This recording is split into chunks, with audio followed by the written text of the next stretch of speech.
ಇನ್ನು ಪರೀಕ್ಷಾ ತಿದ್ದುಪಡಿ ವಿಧೇಯಕದ ಕುರಿತಂತೆ ರಾಜ್ಯಸಭೆಯಲ್ಲಿ ಚರ್ಚೆಯಾಗ್ತಾ ಇದ್ದು ಮಲ್ಲಿಕಾರ್ಜುನ ಖರ್ಗೆ ಮಾತನಾಡ್ತಾ ಇದ್ದಾರೆ. उसको छोड़ दिए तो उस समय परीक्षा व्यवस्था को सुधारने की बजाय आप जल्दबाजी में ऐसा कानून लाए जिसे 2 साल में ही आपको संशोधित करना पड़ रहा है. सभापति जी, इस अमेंडमेंट बिल का हम स्वागत करते हैं, लेकिन ये अभी भी अधूरा है. ये पेपर लीक होने के बाद भी इसकी कार्रवाई को मजबूत करना ये जरूरी है. पेपर लीक होने से रोकने की मजबूत व्यवस्था इसमें नहीं है. सिर्फ आपने आंकड़े बदले, लेकिन आपका इंटेंशन आपने इसमें नहीं बताया. इसको कैसा रोकना.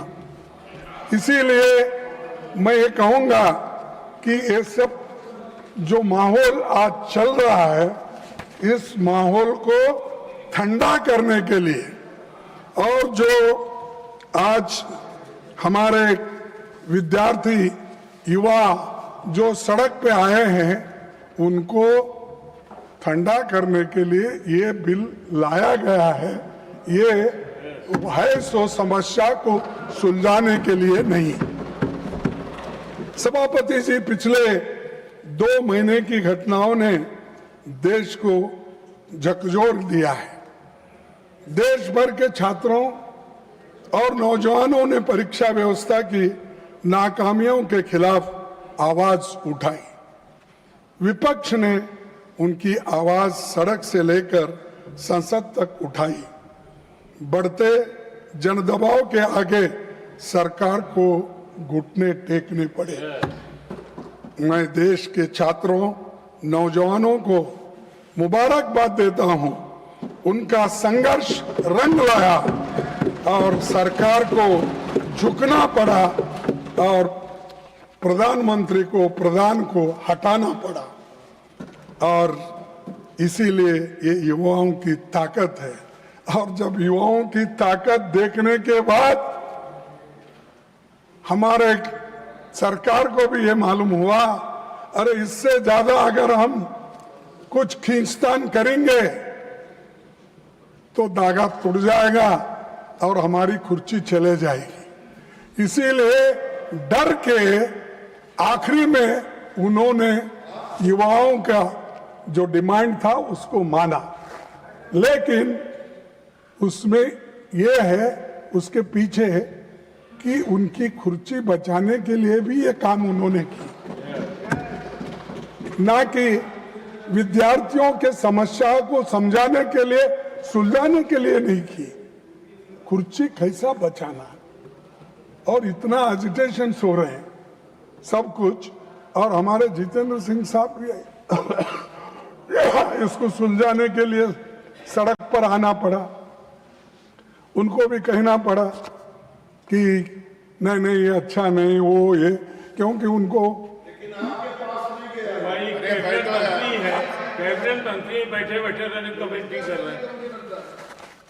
मेरे पास भी झुक के एक दिन आएंगे, वो वक्त भी होगा. तो सर,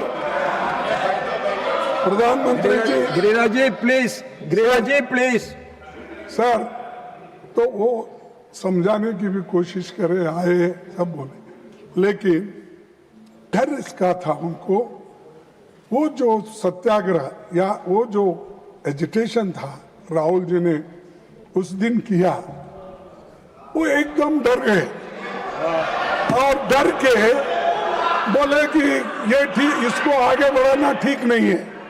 तब उन्होंने ये तय किया कि प्रधान को हटाया जाए, शिक्षा मंत्री को हटाया.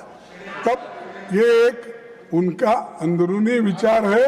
और आप किसी से भी पूछिए, वो दिल में उनके है, लेकिन बाहर नहीं बोलते, क्योंकि मोदी जी अपने कुर्सी के लिए ये सब कुछ किए. ये कदम तभी उठाया जब छात्र पेपर लीक, परीक्षा की गड़बड़ियों और संस्थागत नाकामियों की बात कर रहे थे, तब सरकार ने उनकी बात सुनने की बजाय उनको अराजक कहा और हर सवाल को राजनीति से जुड़ा बताकर खारिज कर दिया था। तो ये मैं क्यों कह रहा हूं साहब, जब विद्यार्थी पहले ये पूछे, महीनों से वो लोग वहां सड़कों पे बैठे और महीनों से एजिटेशन कर रहे थे, अपनी बात रख रहे थे, उस वक्त आप क्यों नहीं पूछे? उस वक्त उनके पास क्यों नहीं गए? उनके पास क्यों आप निगोशिएट नहीं करे? बाद में बुला के नड्डा साहब अपने चेंबर में बुला के समझाने के बजाय जिस दिन वो वहां बैठे थे उसके 2 दिन बाद या 3 दिन बाद अगर आप जाते तो ये समस्या नहीं होती, इतने लोग लाठी नहीं खाते थे, इतने लोग बर्बाद नहीं होते थे, इतने लोग बारिश में नहीं रहते थे। तो ये आपकी वजह से, आपके सरकार की वजह से ये सब भुगतना पड़ा। उसके कारण बीजेपी सरकार है, मोदी जी है, सबसे बड़े हमारे होम मिनिस्टर है अमित शाह साहब, जो दिख रहे ही नहीं। मैं देख रहा हूं, नहीं तो बाकी के छोटे छोटे इश्यू में आके बार बार अपनी बात रखते हैं, हर तरफ घूमते हैं। तो किस तरफ क्यों नहीं घूम रहे मुझे मालूम नहीं। डरे हुए हाँ, डरे हुए तो ये प्रधानमंत्री भी मुंह नहीं खोल रहे और हमारे होम मिनिस्टर भी नहीं हो रहे, क्योंकि यहां पर दिल्ली में ही इतनी गड़बड़ हो रही है और आप होम मिनिस्टर हो, लॉ एंड ऑर्डर देखते हो, इतना होने के बावजूद भी, गड़बड़ी होने के बाद